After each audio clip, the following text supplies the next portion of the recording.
Look at your feet. Right now, what is on them? Probably something modern, stylish, from known brands, but somewhere in the depths of the closet, or in that very storage room, are hidden those old, worn out boots, for the dacha, for fishing, for dirty work. But today, we will talk about completely different old boots, about those that we wear every day, without taking off, about our habits, stereotypes, outdated thinking patterns. These invisible boots are passed from generation to generation, like a family relic, and become our norm. Imagine, each of us has a whole chest of drawers, packed full of such old boots.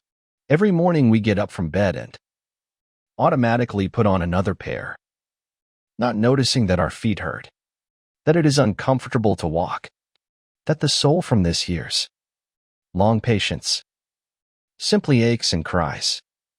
But you can get used to everything, right? Even to madness.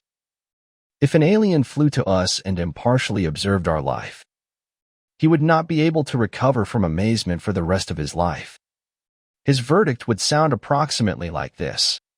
This biological species is in the very initial stage of development. Everything begins from birth itself.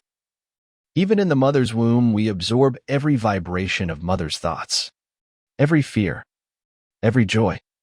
The embryo is already a developed spiritual being, subtly sensing all maternal experiences. And then, childhood years. We look at parents with wide, open eyes, like spectators in the front row of a theater. We absorb every word of theirs, every gesture, every intonation.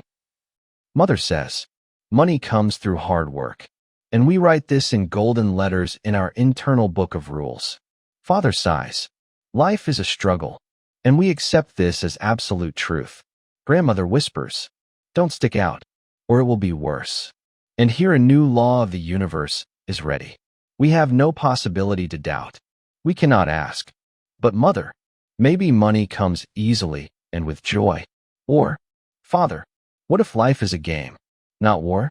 We simply absorb, like sponges, like greedy students who are afraid to miss even one important detail. Because mother and father for a child are not just people. They are gods of his personal Olympus. They decide whether the sun shines in his world or it rains, whether he will receive a portion of attention and affection, or will remain hungry for love. And the little person, with all his childish wisdom, learns to survive in this world of titans. He develops strategies. If I am a good boy, mother will smile. If I don't cry, father won't get angry. If I become an excellent student, they will love me more. And here the child begins to put on parental boots. Imagine tiny children's feet in huge, worn out shoes of adults. Uncomfortable, of course, but the child diligently learns to walk in them, because he simply has no others. And if you look more carefully, these boots are even more ancient than they seem. They are made by our ancestors, and carefully passed down by inheritance from century to century, like family silver, only in reverse. This is baggage of fears, limitations, and pain. Great grandmother wore boots with the inscription, "A woman must endure." Grandfather passed down the model, "Men don't cry." Mother added her pair, "Don't dream of more. You'll be disappointed." Father contributed, "If you don't work to exhaustion, it means you're lazy." A whole collection of antique footwear in which generations walked, and each generation thought, well, what can you do? Such is life. This is how it's accepted. This is right. If we only knew how old and worn is the material according to which we build our life, it would become frightening to us. We live in the 21st century, carry smartphones, fly to space, but in relationships with ourselves and loved ones, we use instructions from the times of caveman. Our emotional reactions are like old gramophones that play the same worn-out record for centuries. Here you are angry at your boss. But it's not you who are angry, but your great grandfather who was afraid of the master. Here you are afraid to be yourself in relationships.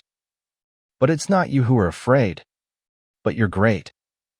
Grandmother who could be thrown out of the house for impudence. Here you work yourself to exhaustion.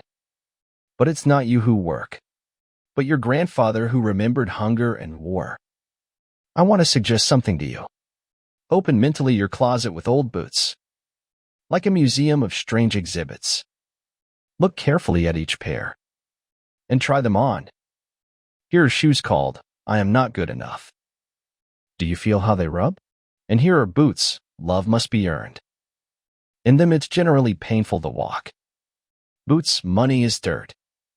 In them you stumble at every step toward success. Sneakers, What Will People Think of Me? In them it's impossible to run toward your dreams. Feel the tension, the pain that you have been causing yourself for decades with these old shoes. Feel how they constrain your gait, how they force you to move not where the heart wants to go. When you realize how exactly you created tightness and pressure in your life, you will be able to heal old wounds, overcome outdated thinking programs. Imagine you take off these ancient, uncomfortable boots, one after another. You massage the rubbed places. You give your feet rest. And suddenly you feel how easy and free it is to walk barefoot through life. And then you have the opportunity to choose new footwear. Not the one that was inherited. Not the one that circumstances imposed. But the one that suits exactly you. Your size. Your style. Your path. Instead of I am not good enough. New boots, I am unique and valuable. Instead of love must be earned. Shoes, I am worthy of love simply because I exist. Instead of money is dirt. Sneakers, abundance flows to me easily and joyfully. And then new space will open for new solutions, new horizons, new possibilities, new life. Subscribe to our channel, and we will look into the shoe closet even deeper together. We will see how completely different boots appear there. Those that will suit exactly you. Your own. Comfortable. The right size. It's time to change shoes.